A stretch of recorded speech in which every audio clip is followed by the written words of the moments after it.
Okay, Marcus, thank you for hosting us here. You have a wonderful family workshop with a lot of machine tools. Obviously, this has been running in the family for several generations. It is since 1947.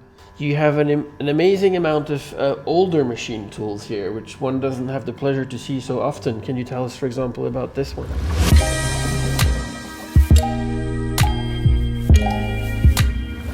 Well, this is the bore machine, so we do the cylinders with it. And it's actually from the 1940s.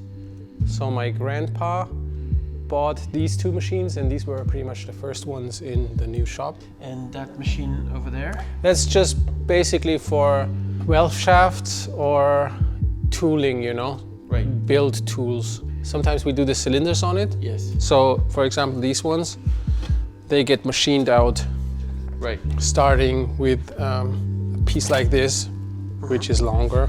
Yep. So it's a raw cylinder, and then you mill this on that machine. Okay. Okay. And once you're ready, then the fine tuning starts, and that's where Okay. it goes. And you've begun working with Stephan on this Sebring engine. Yes. What are your thoughts about how it's made? I don't have too many thoughts on it. When we got it, it was pretty rotten. Mm-hmm. So we started step by step. Right.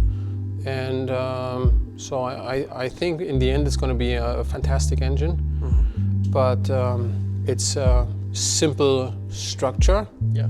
So it's nice to work on it, and you can, I guess with the simple structures you can leave a difference. The way you build the engine could make a difference in the end. Yes, absolutely. So with the newer ones that doesn't happen too No. much.